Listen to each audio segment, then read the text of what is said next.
اے امت اسلام، زندگی میں مشکلات اور مصائب کا سامنا ہر انسان کو کرنا پڑتا ہے، اور ایسے وقت میں صبر کا مظاہرہ کرنا ایمان کی ایک اہم صفت ہے۔ اللہ سبحانہ و تعالی نے قرآن مجید میں ارشاد فرمایا ہے، وَاصْبِرْ لِحُكْمِ رَبِّكَ فَإِنَّكَ بِأَعْيُنِنَا، اور اپنے رب کے حکم پر صبر کرو، یقیناً تم ہماری نظروں میں ہو۔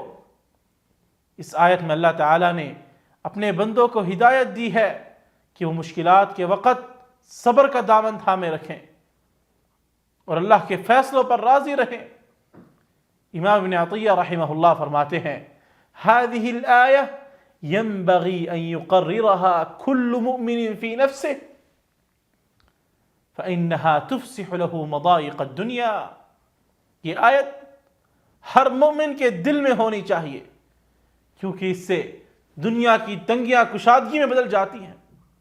یعنی اللہ کے حکم پر صبر اور یقین انسان کے دل کو اطمینان اور سکون بخشتا ہے اور دنیا کی مشکلات کو آسان بنا دیتا ہے۔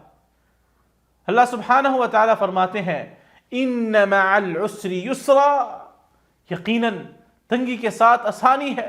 اس آیت میں اللہ سبحانہ و تعالیٰ اپنے بندوں کو یقین دلا رہے ہیں کہ ہر مشکل کے بعد آسانی آتی ہے، اور ہمیں صرف اللہ پر بھروسہ کرتے ہوئے صبر کرنا چاہیے۔ یقیناً صبر کا بدلہ بہتر ہوتا ہے۔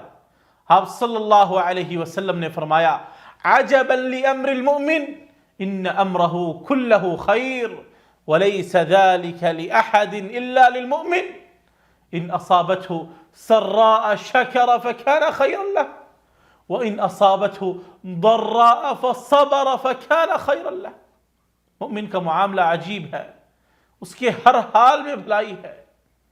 اگر اسے خوشی پہنچتی ہے تو شکر ادا کرتا ہے اور یہ اس کے لیے بہتر ہوتا ہے، اور اگر اسے تکلیف پہنچتی ہے تو صبر کرتا ہے اور یہ بھی اس کے لیے بہتر ہوتا ہے۔